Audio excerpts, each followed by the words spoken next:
ના કેસો આણંદ ખાતે ફેમિલી કોર્ટમાં ટ્રાન્સફર પરિપત્ર કરાયો હતો ત્યારે ઉમરેઠ વકીલ મંડળે તાકીદ બેઠક યોજી હતી જેમાં ઠરાવ પાસ કરીને ઉમરેઠ મામલતદારને આવેદનપત્ર આપ્યું હતું। વકીલ મંડળના સભ્યો સૂત્રોચ્ચાર સાથે મામલતદાર કચેરીએ પહોંચ્યા હતા। તેમણે જણાવ્યું હતું કે ઉમરેઠ કોર્ટમાંથી 125ના કેસ ટ્રાન્સફર કરાતા ઉમરેઠ તાલુકા અને આસપાસના 109 ગામડાના અરજદારોને મુશ્કેલી પડશે। ત્યારે ઉમરેઠ કોર્ટમાંથી 125ના કેસો આણંદ ટ્રાન્સફર કરાશે તો ઉમરેઠ વકીલ મંડળ કામથી અળગા રહેવાની પણ ચીમકી ઉચ્ચારી છે। ફેમિલીને લગતા જે કેસો છે મેન્ટેનન્સને લગતા એ બધા કેસો ઉમરેઠ કોર્ટમાંથી આણંદ ફેમિલી કોર્ટમાં લઈ જવાનો સરકારનો વ્યૂહ છે। એ બાબતે બધા જ વકીલો ભેગા થઈ અને ચર્ચા કરી તો સર્વાનુમતે એવું વિચાર્યું છે કે ભાઈ આનો વિરોધ કરવામાં આવે।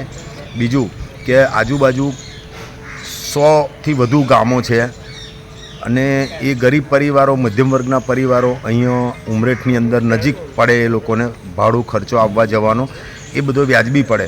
હવે વકીલ મંડળમાં અમે જે કંઈ જુનિયર અને સિનિયર વકીલશ્રીઓ છે એ લોકોને પણ નજીકના હોય તો એમને મેન્ટેનન્સ ખર્ચ ઓછો આવે। હવે આ જ વસ્તુ માટે આણંદ જવું પડે કે જે પહેલેથી માગણી છે અમારી કે ભાઈ અમને ફેમિલી કોર્ટ આપવામાં આવે, તેમ છતાં સરકારશ્રી તરફથી ફેમિલી કોર્ટ આપવામાં આવી નથી। બીજું કે એ ફેમિલી કોર્ટના જે કેસો છે અહીંથી આણંદ જતા રહે તો મધ્યમ વર્ગને ના પોસાય, વકીલશ્રીઓને ના પોસાય।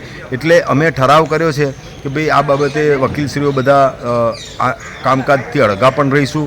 સરકારમાં વિનંતી કરીશું કે અમારા વકીલશ્રીઓને નુકસાન ના થાય, અમારા ક્લાયન્ટોને નુકસાન ના થાય, ગરીબ મધ્યમ પરિવારને પોસાય એ એટલા માટે આ કેસો આણંદ ના લઈ જતો ઉમરેઠમાં જ રાખવામાં આવે એવી અમારી વિનંતી છે।